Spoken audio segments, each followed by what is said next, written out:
Welcome to the Joseph Goldstein Insight Hour. This podcast is an expression of our shared interest in self-discovery.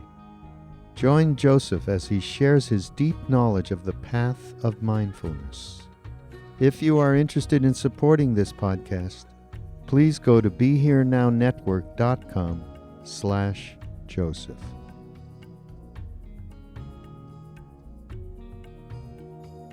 Last week, I spoke about the relationship between dukkha and non-self, anatta. How they relate to one another, the ungovernability of things, relating to the sometimes afflictive nature of the physical elements, the whole process of aging, decay, death. Tonight I'd like to discuss aspects of the second foundation of mindfulness. That is mindfulness of feelings. In Pali, it's Vedana. The Buddha placed a tremendous emphasis on this particular way of establishing mindfulness.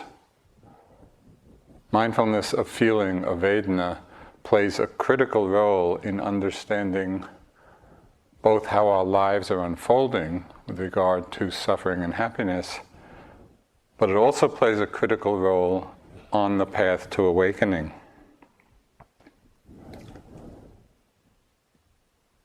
Now, in English, the word feeling can have a wide range of meanings.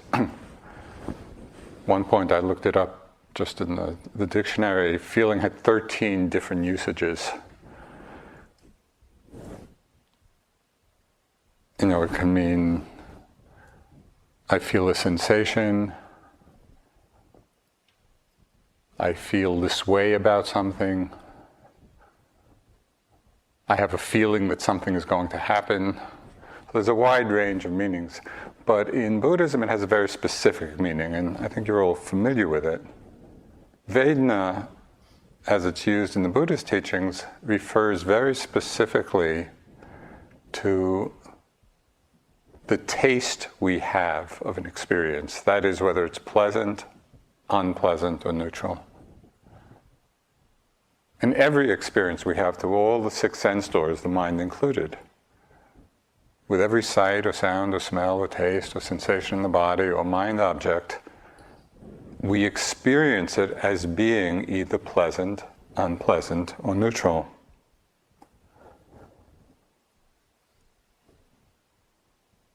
When we're mindful of these feeling tones, then it begins to decondition our habitual, very deeply habituated tendency to grasp at the pleasant, to have aversion for the unpleasant, and to space out or be deluded about what's neutral. And the Buddha's instructions in the sutta, in the Satipatthana Sutta, are extremely simple in terms of how to be mindful of these feelings. It's so simple, we generally just overlook it. He said, when feeling a pleasant feeling, or an unpleasant one, or a neutral one knows, I'm feeling a pleasant feeling, I'm feeling an unpleasant feeling, I'm feeling a neutral feeling. Did you get that? Right? It couldn't be more simple. As these feelings arise, the instruction is to know, I'm feeling this is pleasant, I'm feeling this is unpleasant, I'm feeling this as neutral. But then the Buddha went on in the sutta to further delineate these three types of feelings, pleasant, unpleasant, and neutral, in quite an unexpected way. And it's this further delineation which opens us to a deeper understanding of suffering and of happiness in our lives. So he further divides these three types of feelings, pleasant, unpleasant, and neutral, into worldly ones and unworldly ones, or spiritual ones. So in this delineation, mindfulness of feelings goes beyond its simple affect, that is, whether it's pleasant, unpleasant, or neutral. It also points us to look at the origin of these feelings. What's the genesis of the pleasant, unpleasant, or neutral feelings? What do they arise from? This further delineation, when we look a little deeper at feelings, not simply knowing pleasant, unpleasant, and neutral, but look further, okay, what are they based on? This has tremendous implications for our lives. So as we might expect, the Buddha talked of worldly feelings arising from contact with sense objects. Just the ordinary sense objects, which I mentioned: sight, sound, smells, taste, sensations, mind objects. We enjoy a good meal. We feel kind of a soft touch. So there arises a pleasant worldly feeling. Right? It's a pleasant feeling based on a sense contact. Or maybe we feel a painful sensation in the body, or a really unpleasant smell, or a jarring sound.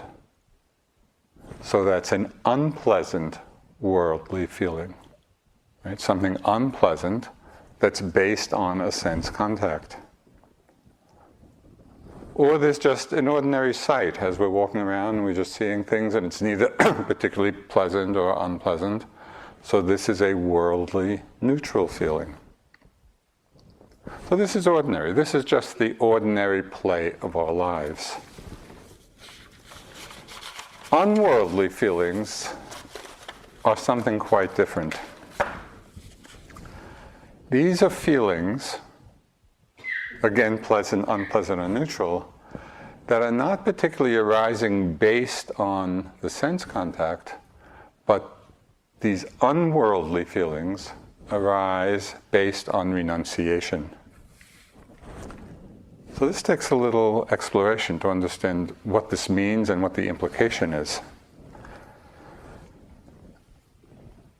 In Western culture, for many of us, the idea of renunciation doesn't particularly inspire us. You know, it's not a cultural value. You know, I mean, with all the email spam you get, do you ever get a message, renounce? Probably not. But I've gotten lots of email spam, you know, for this or that, increase your desire. You know, as if somehow that's a good idea. Because in our conventional way of understanding things, we often think of renunciation, and we think about it as a kind of deprivation.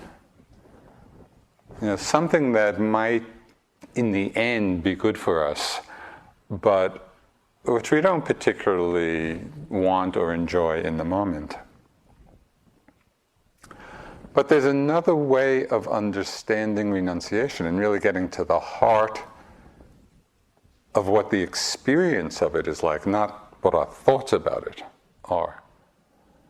And the other way of understanding renunciation is really understanding it as non-addictiveness, where the mind is not addicted to different pleasures of the senses. So from this perspective, renunciation holds out the possibility of happiness now, because I think we can all at least have a sense, an intuitive sense, that the mind is a lot freer and happier when it's not addicted to whatever it might be. The less addicted we are to the seductions of the sense pleasures, the less commotion there is in the mind. You know, our minds have a chance to settle, to come to a place of ease. in this non-addictiveness, which is really another word for renunciation, in this non-addictive mind, the mind rests much more naturally in a place of spaciousness, of openness, of ease. Just think for a moment what your mind would be like if it wanted everything that was advertised on TV. You know, with every commercial that came on, oh, I want that, I want that, I want that. Oh. It would be like a hell realm. You know, just that energy of wanting, of grasping, of desire, the relentlessness of it, and the inability to finally satisfy all of it. And so just, you know, in that simple example, we could say, oh, I think it's why we often mute the commercials. You know, it's just so nice not to hear it and to have the mind be at rest. So I think this is what the Buddha meant when he said, what the world calls happiness, I call suffering. And what the world calls suffering, I call happiness. You know, the world thinks, yes, let me enjoy every possible sense pleasure. And generally for the world, that's happiness. That's what the Buddha calls suffering.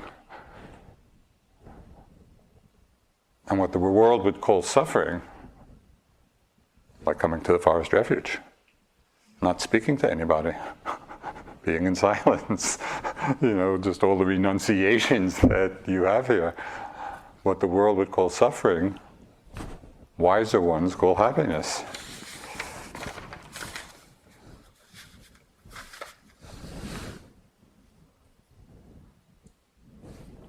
The distinction and the differentiation that the Buddha makes between worldly feelings and unworldly feelings, that is, feelings associated with sense objects or feelings associated with renunciation.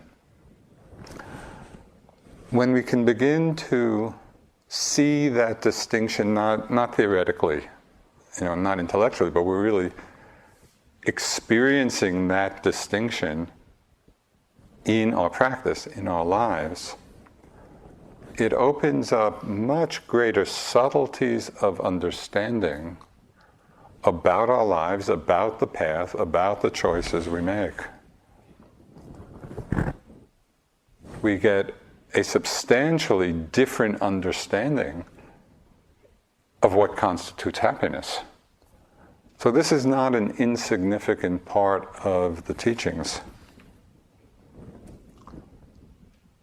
But it also runs counter to our general conditioning, because almost every message we get throughout our lives is that happiness comes from accumulating more and more sense pleasures. This is generally where people look for happiness. You know, they want to be in pleasant surroundings and have pleasant food and have pleasant feelings in the body. So this is just the normal way most people live. And of course, these sense pleasures do bring a kind of happiness. So the Buddha doesn't deny that, and we know that from our experience. That when we have different pleasant sense experience, pleasant worldly feelings, we do feel happy for a time. The problem is that these kind of sense pleasures, these kind of pleasant worldly feelings, also contain within them hidden dangers. And we might call it the downside of the pleasures. So they do bring happiness, and we know that. This is just our common experience.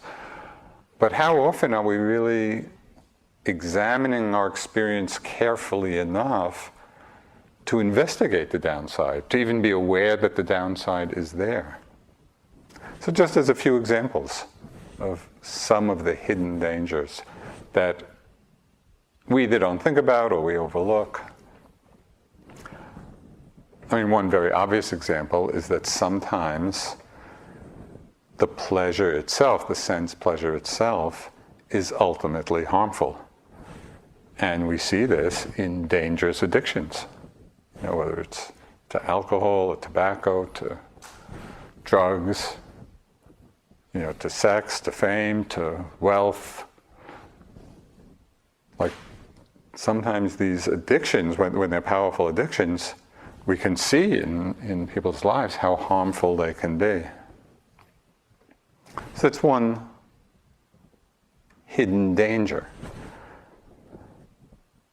Another one, which we all have some experience of, but perhaps it's lessened as our wisdom grows, is that if we become attached to these pleasant worldly feelings, from any of the pleasant sense contacts that we have, the more attached we are to them, and the more we believe that that's where happiness resides, then the more we suffer when they change. And of course, they always do.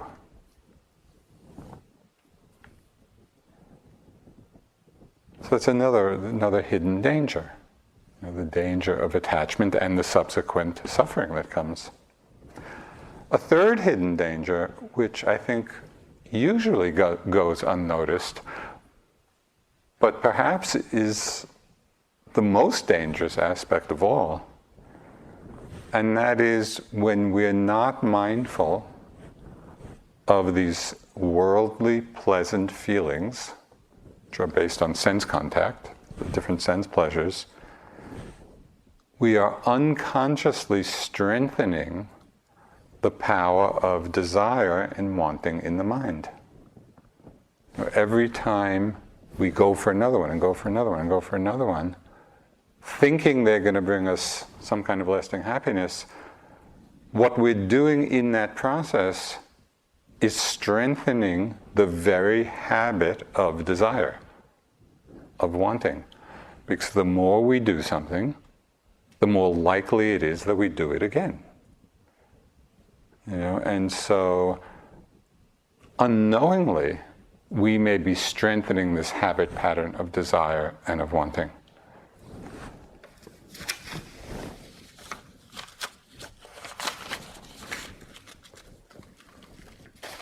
So in the teachings on unworldly feelings, the Buddha is pointing out a very different kind of happiness, a very different kind of pleasure. In the unworldly pleasant feelings, they're still pleasant feelings, but they're not based on sense contact, they're based on renunciation. The Buddha is saying, with these kinds of pleasures, of pleasant feelings, there is no hidden danger. There is no downside.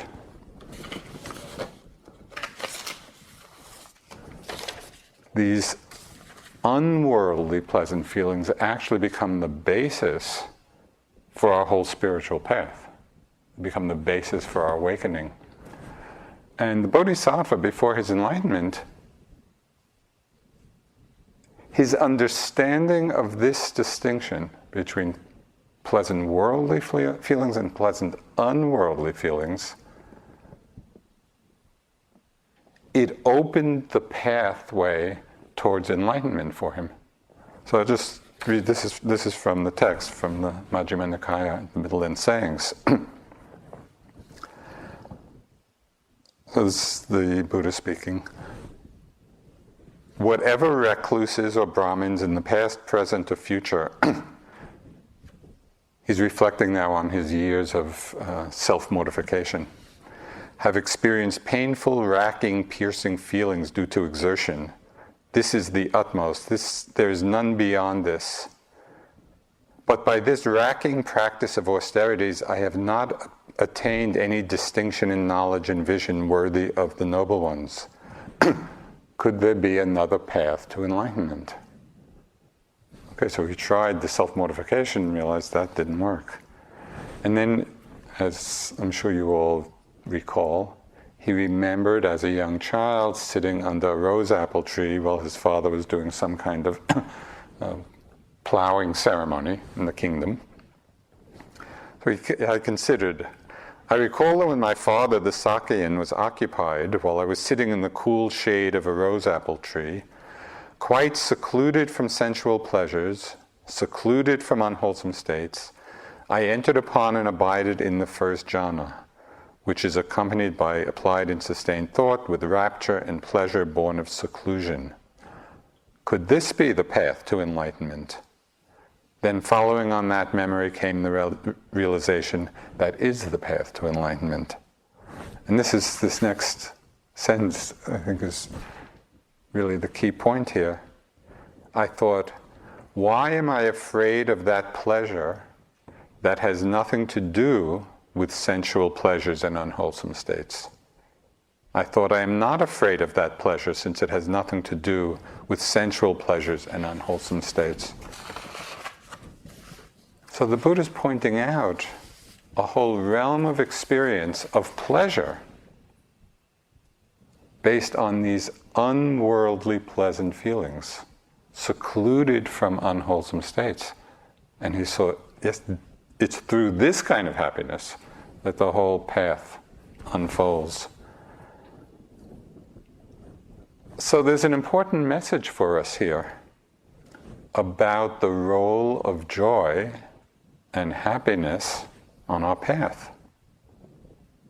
You know, very often in hearing the teachings, there's so much emphasis placed, rightfully, on the great truth of dukkha, you know, and its causes, on the need for right effort, for heroic effort at times. Emphasis on the danger of continually indulging sense desire. That it's sometimes easy as we're engaged in the path, in the practice, I think it's easy to overlook that essentially this is a path of happiness and increasing happiness and leading onward to happiness. So I'll just repeat that. This is a path of happiness, and this is the point of it. So it's easy to forget that at times in the midst of one's particular struggles. One discourse describes one of the kings from the Buddhist times, King Pasenadi, who himself was quite indulgent of sense pleasures. He wasn't one of the Buddha's most fervent disciples. But one time he visited the Buddha and he described what he saw. Okay, so he was visiting the Buddha in the order of monks and nuns. But here I see bhikkhus smiling and cheerful, sincerely joyful, plainly delighting, their faculties fresh, looking at ease, unruffled, subsisting on what others give, abiding with a mind aloof as a wild deer's.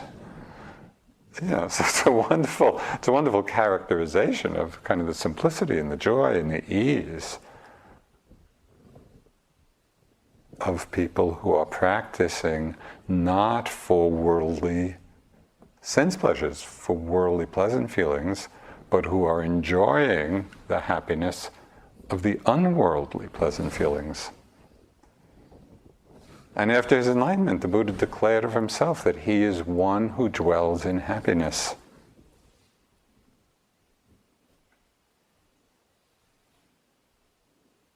So, beginning to get a sense of the distinction between these two kinds of feelings, worldly and unworldly. They have far-reaching ramifications in terms of the conditioning in our minds, the conditioning of our actions, and the choices we make in our lives. In the time of the Buddha, there was a very wealthy merchant named Visakha. He lived in the ancient city of Rajagaha. And both he and his wife had realized the third stage of enlightenment, anagami, non-returner. So they were very adept practitioners. And soon after they had attained that level, his wife ordained and became the nun Dhammadinna. And she quickly became an arhat. And the Buddha declared her to be the foremost nun in expounding the Dhamma. So at one point, Visakha, her former husband, who was still a layman, he went to the now nun, Dhammadinna, with a series of questions.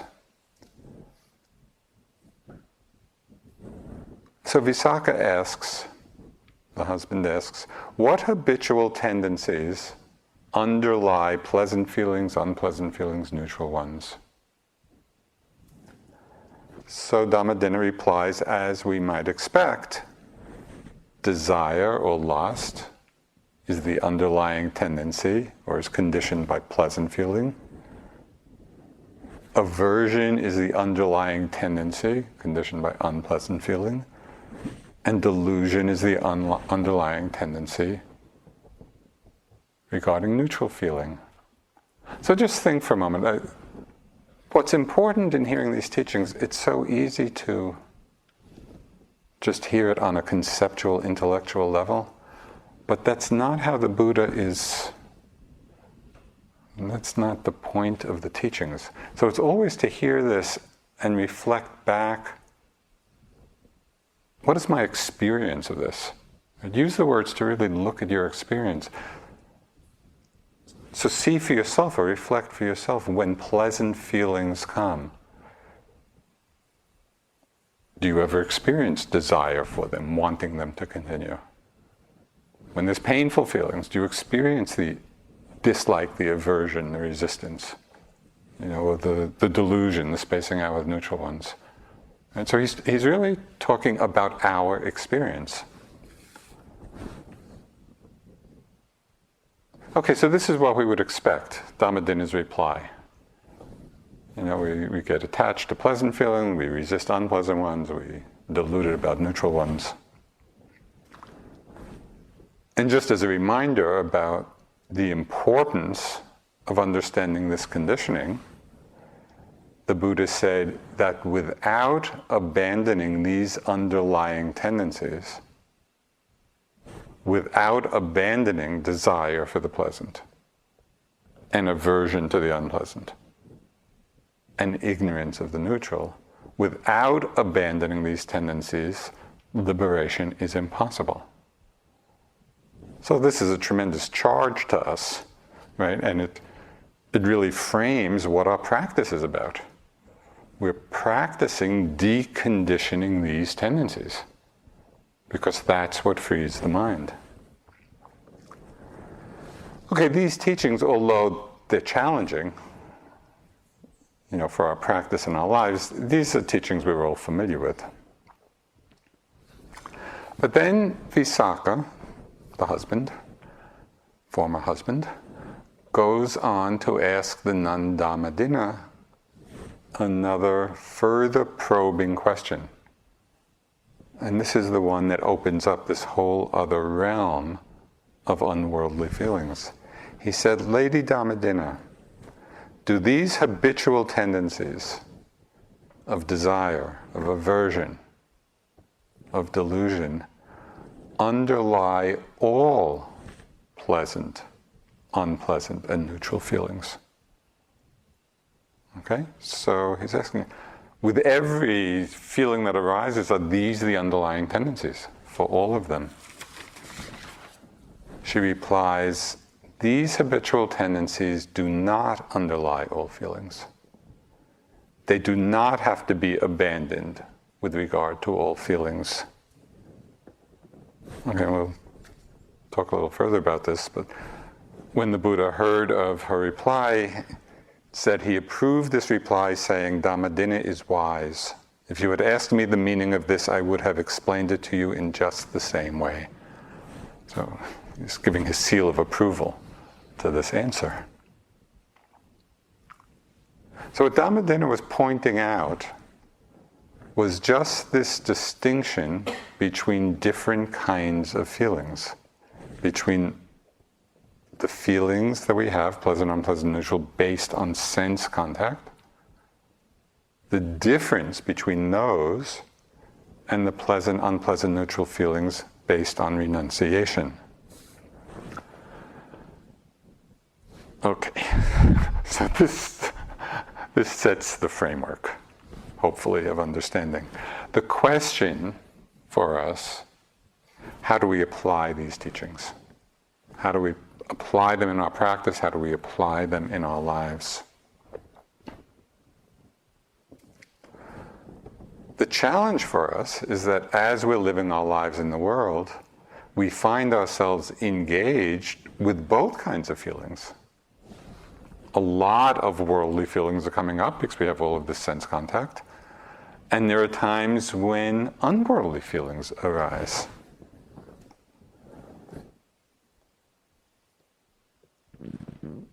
So it's just interesting to start paying attention to the difference.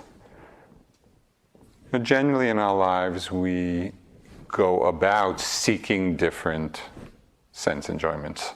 And this is part of what our life is, especially as lay people living in the world.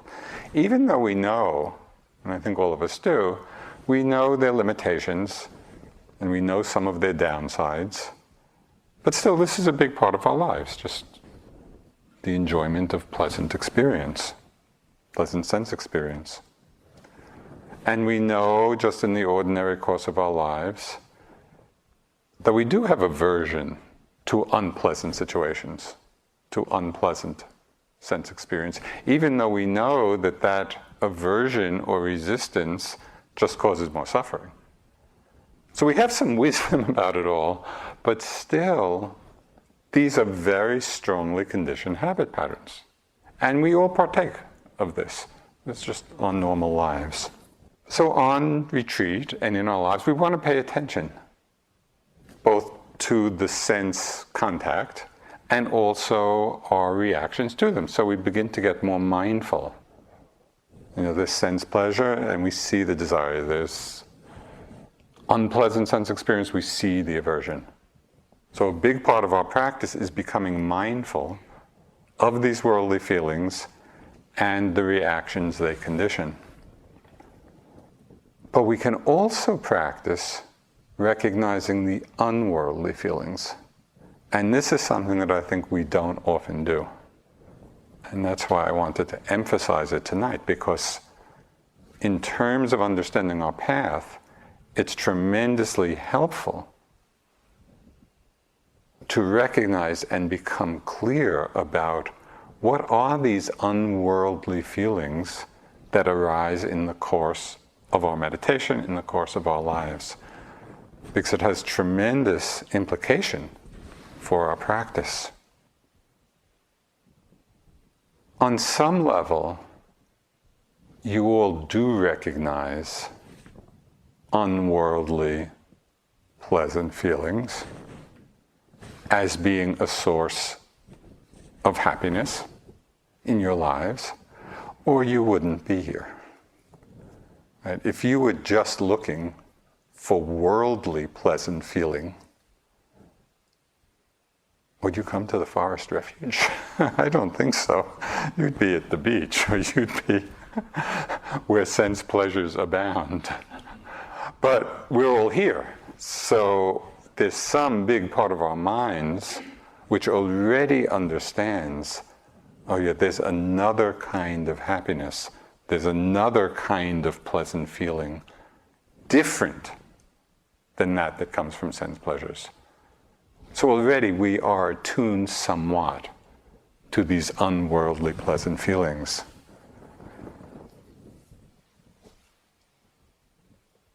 But still we might have some doubt, at different times. Is this really going to be, the condition for my happiness? If I give up, attachment to sense pleasures. So the Buddha addressed this directly. He said, now you might think, I love that line, you might think that perhaps these defiling mental states of attachment, aversion, delusion might disappear, and you might still be unhappy. how could I be happy without desire? So we might think, these states might disappear and we think we might still be unhappy. That is not how it should be regarded. If defiling states, greed, hatred, and delusion disappear, nothing but happiness and delight remain.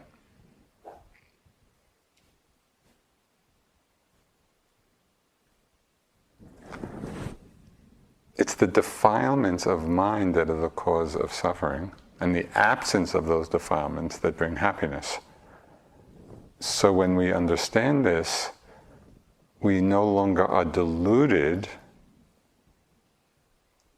into placing our hopes for happiness in worldly pleasant feelings, because they just condition more desire, more attachment, more defilement.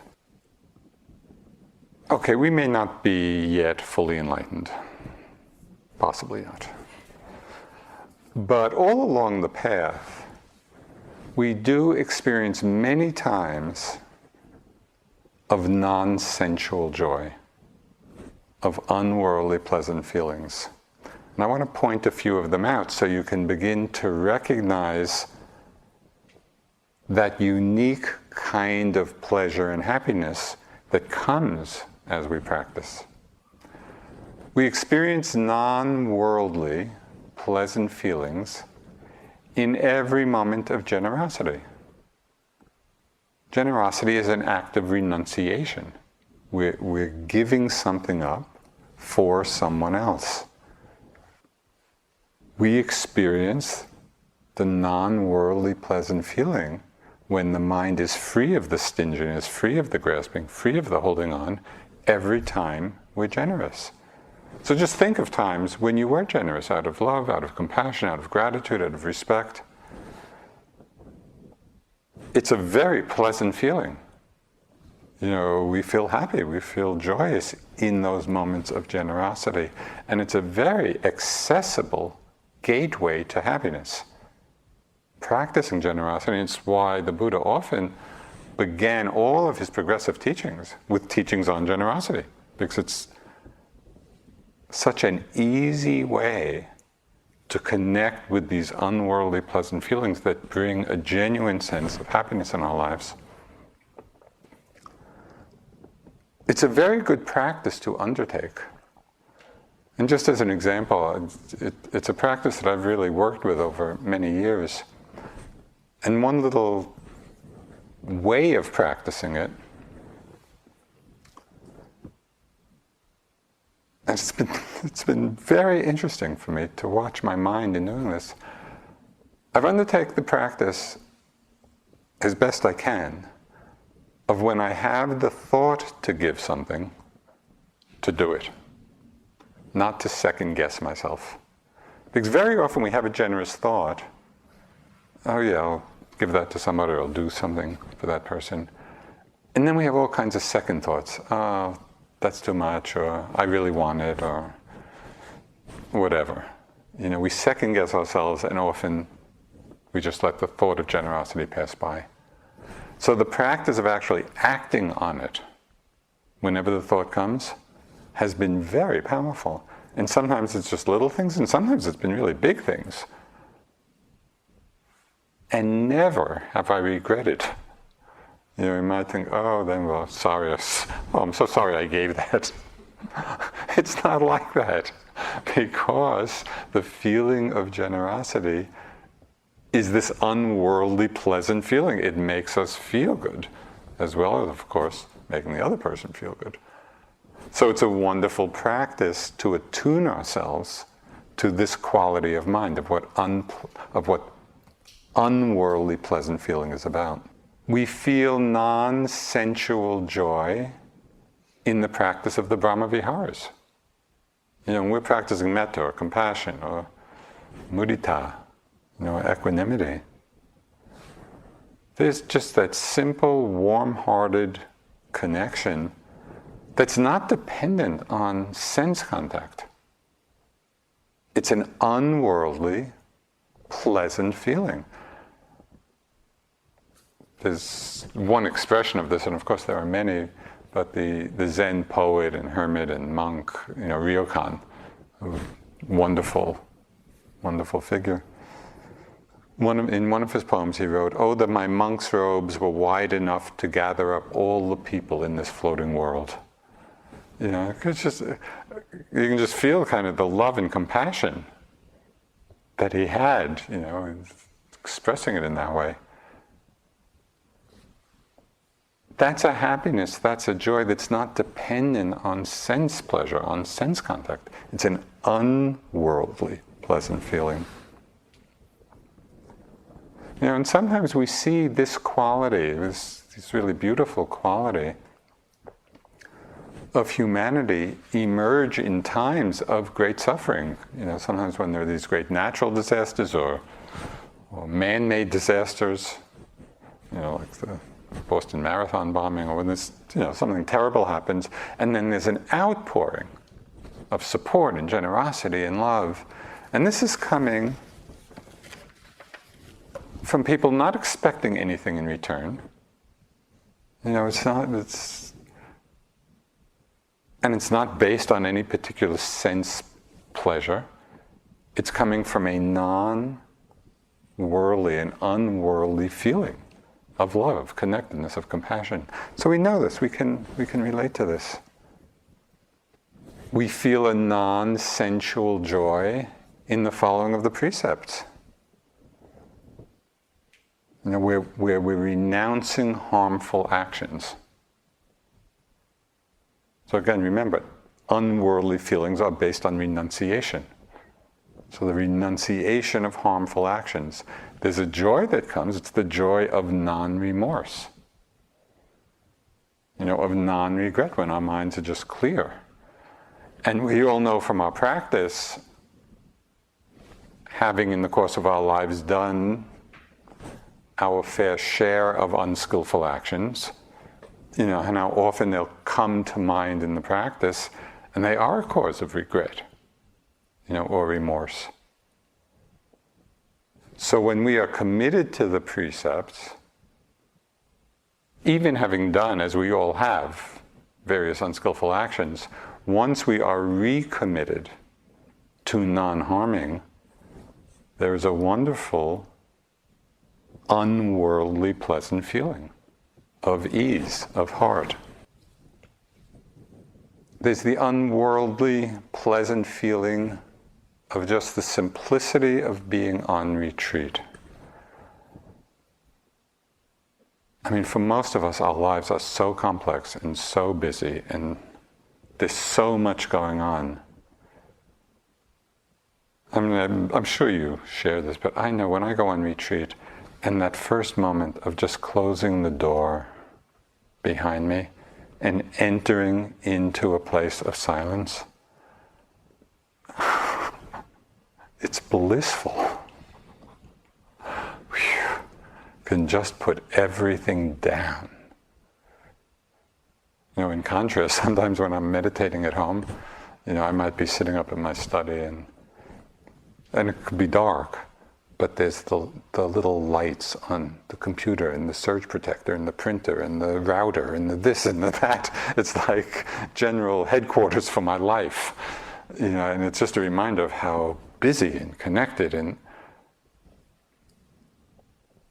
so appreciating the unworldly, pleasant feeling of simplicity, of the renunciation that comes from being in a situation like this. We experience unworldly, pleasant feeling in states of concentration, you know, where the mind is secluded from unwholesome states. As you know, when we first come on retreat, or just getting started, our minds are often restless and agitated in their reactivity to worldly feelings. Oh, pleasant I like, unpleasant I don't like.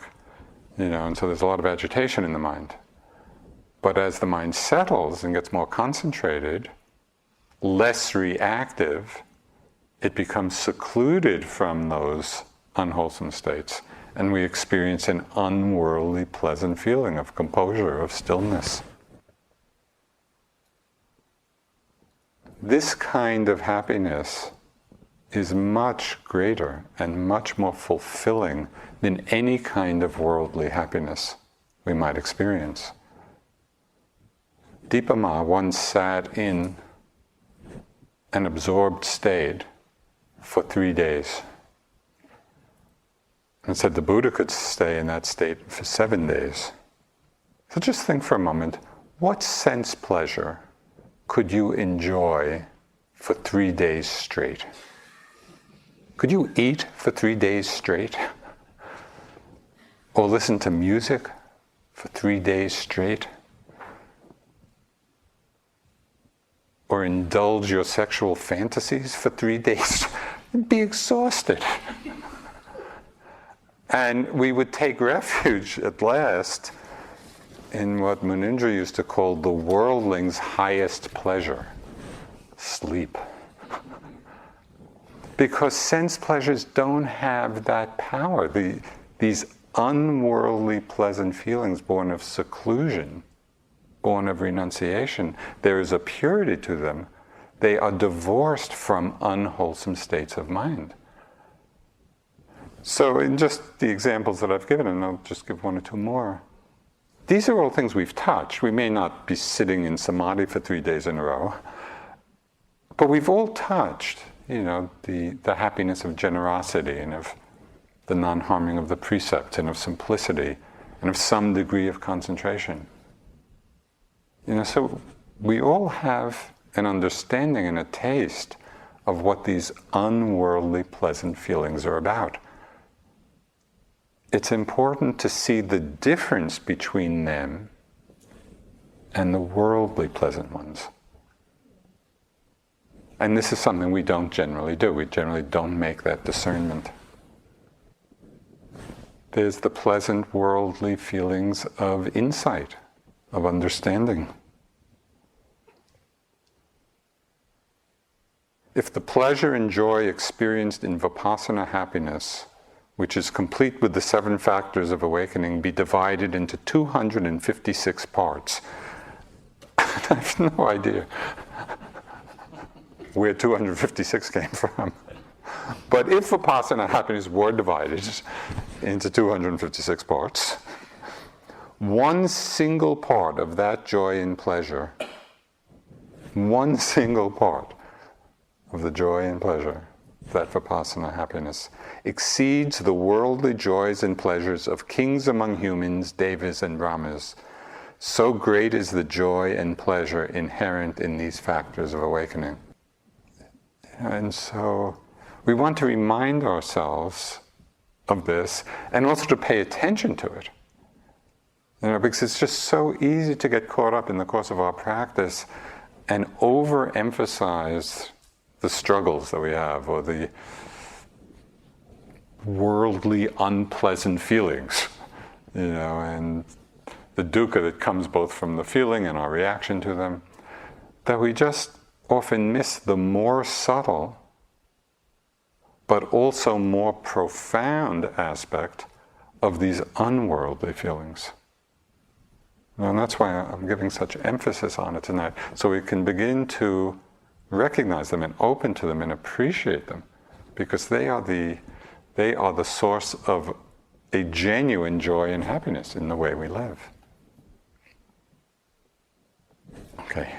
It's also important to look at the unworldly, unpleasant, and neutral feelings.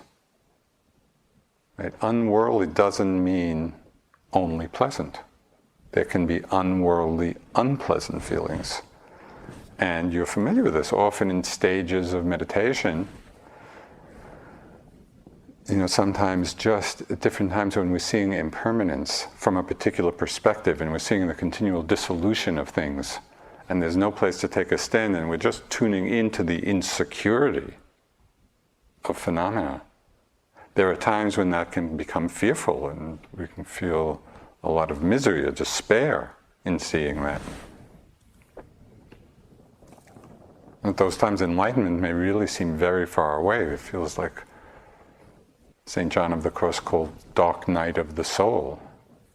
Or there are stages of insight where because of the particular stage we're in, unpleasant physical sensations become predominant. It's not for any other reason, it's just that in that stage of insight, that's what happens. So this is an unworldly, unpleasant feeling. But these feelings, these unpleasant feelings, unworldly ones, play a critical role in our path of awakening. So again, it's important to understand them.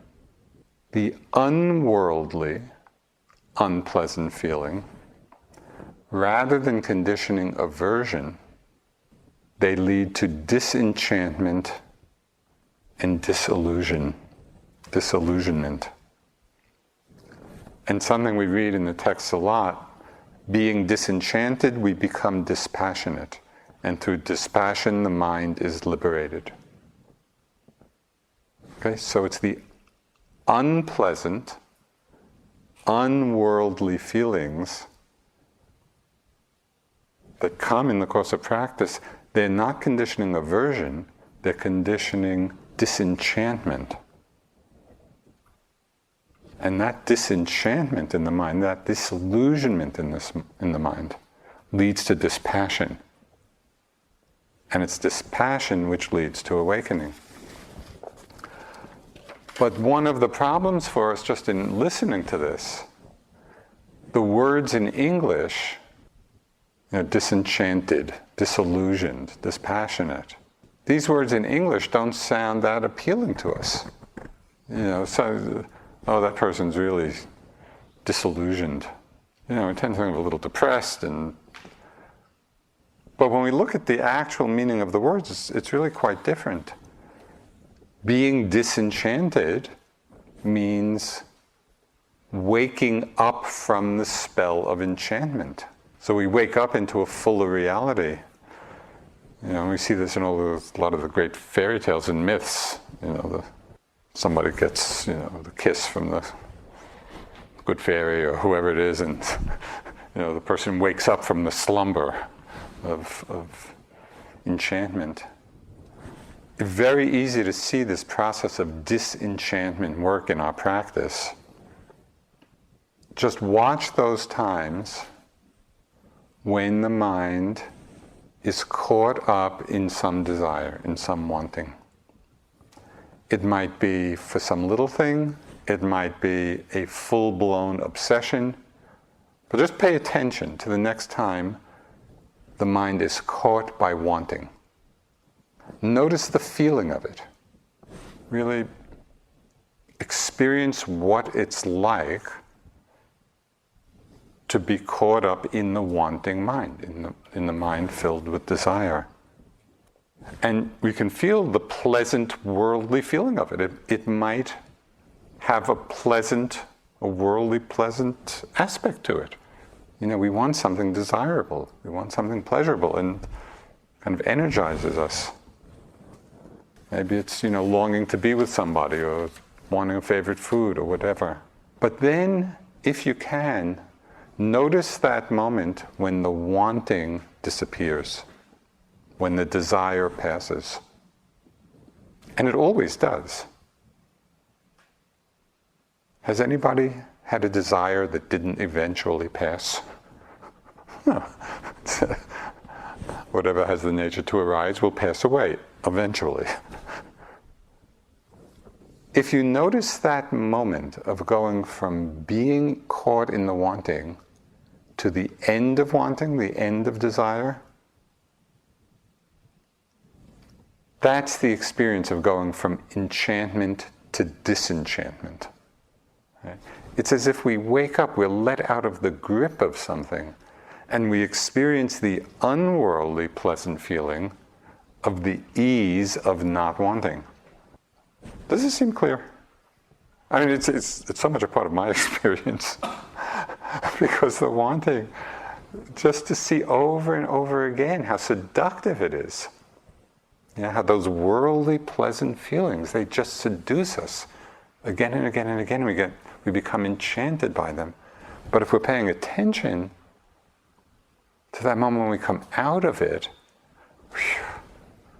as pleasant as it might have been in its own way, it's much more pleasurable to be disenchanted, right? And to come out and just be resting in a place of ease, of openness, of spaciousness. So we're experiencing then through the disenchantment, the unworldly pleasant feeling of that.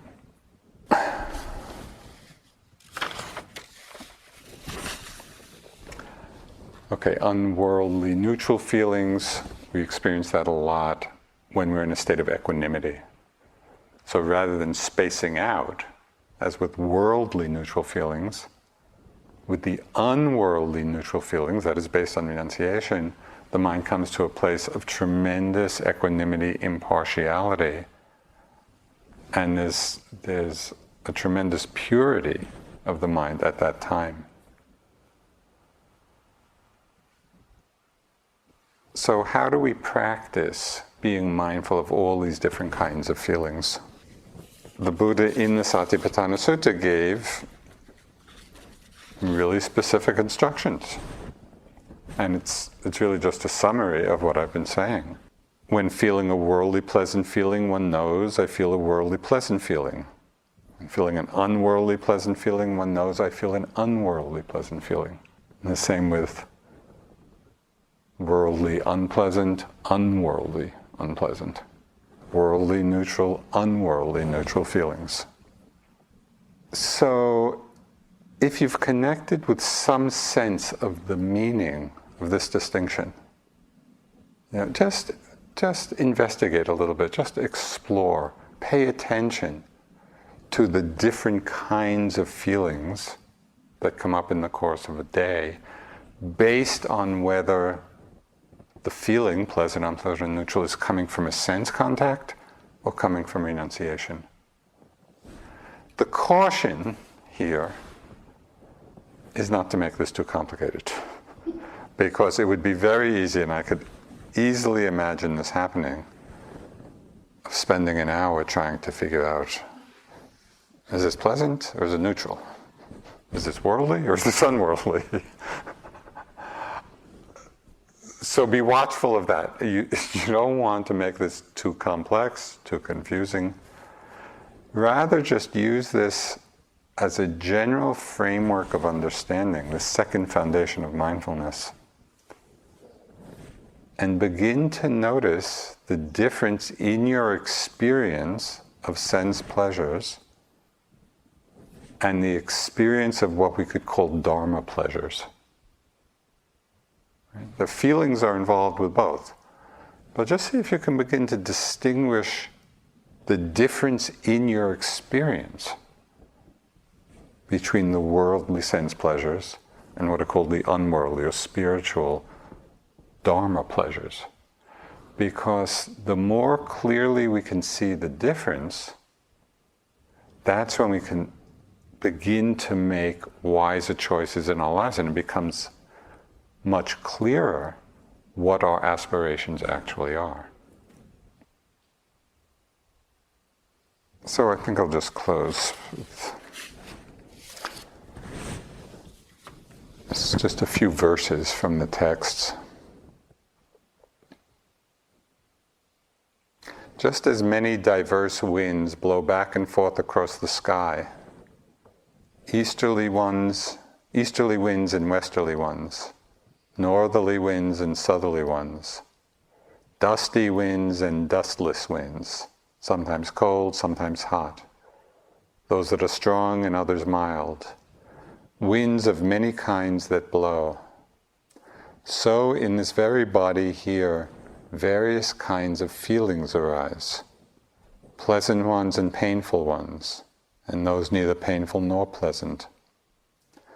But when a bhikkhu who is ardent does not neglect clear comprehension, then that wise one fully understands feelings in their entirety. This is really exploring feelings in their entirety. The worldly ones, conditioning desire, aversion, delusion. The unworldly ones, leading to dispassion, leading to awakening. But when a bhikkhu who is ardent does not neglect clear comprehension, then that wise one fully understands feelings in their entirety. Having fully understood feelings, one is taintless in this very life. Standing in the Dhamma, gone beyond birth and death, the knowledge master cannot be reckoned.